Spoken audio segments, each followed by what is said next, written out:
প্রিয় শিক্ষার্থী বন্ধুরা, তোমাদের সকলকে স্বাগত জানাই অপূর্ব মান্না হোম টিউটর ইউটিউব চ্যানেলে। আজ আমি তোমরা যারা এবছর 2023-24 উচ্চ মাধ্যমিক পরীক্ষার্থী রয়েছে, তোমাদের এবিটে টেস্ট পেপার থেকে এসি 289 পেজ ইতিহাসে যে পেজটি রয়েছে, এই পেজের থেকে আমি এমসিকিউ প্রশ্ন উত্তরের ক্লাস নিয়ে এলাম। তুমি যদি আমার চ্যানেলে নতুন হয়ে থাকো, অবশ্যই চ্যানেলটাকে সাবস্ক্রাইব করে নেবে, বেল আইকন ওপেন রাখবে। এইরকমই ক্লাসগুলো তোমরা পেয়ে যাবে প্রত্যেকটি বিষয়ের।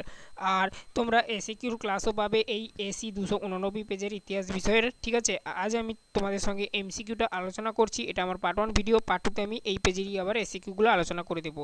তো প্রত্যেকটি ক্লাসের নোটিফিকেশন যাতে তোমাদের কাছে ঠিক করে পৌঁছায়, অবশ্যই চ্যানেলটাকে সাবস্ক্রাইব করে বেল আইকন ওপেন রাখবে। তো চলো শুরু করছি আজকের ক্লাসটি।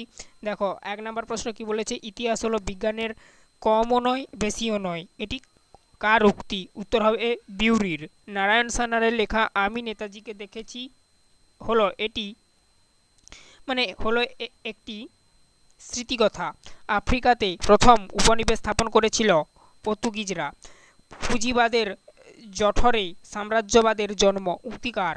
উক্তিটি হচ্ছে লেনিনের। ঠিক আছে, তো নেক্সট প্রশ্ন দেখো, বাংলার শেষ স্বাধীন নবাব ছিলেন সিরাজ উদ্দৌলা। ঠিক আছে, অপশান এ হবে সঠিক উত্তর। নেক্সট প্রশ্ন দেখো, ভারতের প্রথম পাট শিল্প গড়ে ওঠে রিষড়াতে। নেক্সট প্রশ্ন, কোন মারাঠা নেতা ভারতের ম্যাকিয়াভেলি নামে পরিচিত ছিলেন? নানা ফড়নিবেশ কিন্তু ভারতের ম্যাকিয়াভেলি নামে পরিচিত ছিল। ভারতের প্রথম ট্রেড ইউনিয়ন কোনটি? পরবর্তী প্রশ্ন আর কি, মাদ্রাজ লেবার ইউনিয়ন। শুদ্ধি আন্দোলন শুরু করেন? উত্তর হবে দয়ানন্দ সরস্বতী। বাংলার নবজাগরণকে তথাকথিত নবজাগরণ বলেন অশোক মিত্র। ঠিক আছে, চৌঠা মে আন্দোলনের বিখ্যাত স্লোগান জিউগু কথার অর্থ হলো দেশ বাঁচাও। পৃথক নির্বাচন নীতি প্রবর্তিত হয় যে আইনের দ্বারা, সেটি হলো 1909 খ্রিস্টাব্দের মার্লে মিন্টো আইন। তারপরে দেখো নেক্সট প্রশ্ন, কোন অধিবেশনে মুসলিম লীগ পৃথক পাকিস্তানের দাবি জানায়? লাহোর অধিবেশনে। 1928 খ্রিস্টাব্দে বরদৌল্লা সত্যাগ্রহের নেতৃত্ব দেন বল্লভভাই প্যাটেল। নেক্সট পেজে যাচ্ছি এবারে আমরা। ছক রয়েছে, বাম স্তম্ভ ডান স্তম্ভ দেখে নাও। স্তম্ভ 1 এর সাথে স্তম্ভ 2 মেলাও। দেখো কি বলা রয়েছে পনেরো দাগে। দেখো, নৌবিদ্রোহ এর সঙ্গে যাবে 1946 খ্রিস্টাব্দ। ক্রিপস ক্রিপস মিশন আর কি, এর সঙ্গে যাবে 1942 খ্রিস্টাব্দ। লিথিগো প্রস্তাব এর সঙ্গে যাবে 1940 খ্রিস্টাব্দ।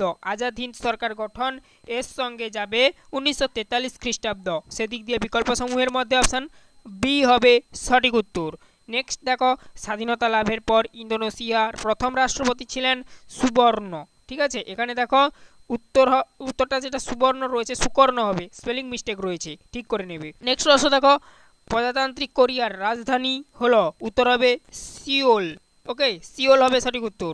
কে সুয়েজ খালের জাতীয়করণ করেছিলেন? উত্তর হবে নাসের। রাশিয়ার ক্ষেপণাস্ত্রের ঘাঁটিটি তৈরি করেছিল কিউবায়। রাশিয়ার কি তার ক্ষেপণাস্ত্র ঘাঁটি তৈরি করেছিল কিউবাতে।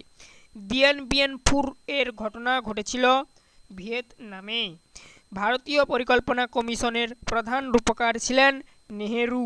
1951 খ্রিস্টাব্দে প্রথম আইআইটি আর কি স্থাপিত হয় কোথায়? খড়গপুরে। তৃতীয় বিশ্ব কথাটি প্রথম ব্যবহার করেন অ্যালফ্রেড সৌভি। কবে বাংলাদেশের বিজয় দিবস পালিত হয়? 16 ডিসেম্বর। এই ছিল টোটাল তোমাদের এমসিকিউ প্রশ্ন উত্তর। এরপর আমি এই পেজেরই আবার এসিকিউগুলো নিয়ে আসবো। তুমি যদি আমার চ্যানেলে নতুন হয়ে থাকো, অবশ্যই চ্যানেলটাকে সাবস্ক্রাইব করে নেবে, বেল আইকন ওপেন রাখবে। সমস্ত ক্লাসগুলো প্লেলিস্টের মধ্যে পাবে। তোমাদের ইতিহাস বিষয়ের যে প্লেলিস্ট, সেই প্লেলিস্টের মধ্যে পাবে। তুমি সায়েন্স, কমার্স, আর্টস যে স্ট্রিম থেকেই পড়ো না কেন, আমি এবং আমার টিম মেম্বার দ্বারা সমস্ত বিষয়ের ক্লাস পাবে, সমস্ত বিষয়ের বিটিএস সলিউশনের ক্লাস পাবে। সমস্ত বিষয়ের নাম লিখে দেখো, প্লেলিস্ট তৈরি করা রয়েছে। প্লেলিস্টের লিঙ্কগুলো প্রত্যেকটি ভিডিও ডেসক্রিপশনে দেওয়া রয়েছে। আজ এই অবধি, অবশ্যই চ্যানেলটাকে সাবস্ক্রাইব করে বেল আইকন ওপেন রাখবে। আমি যখনই যে কোনো ক্লাস আপলোড করলে এবং আমার টিম মেম্বার যখনই যে কোনো ক্লাস আপলোড করলে সবার আগে তুমি নোটিফিকেশন পেয়ে যাবে। এরপর আমি পার্ট 2 ভিডিওতে সংক্ষিপ্ত উত্তর ভিত্তিক প্রশ্নাবলী বা এসিকিউগুলো আলোচনা করে দেবো।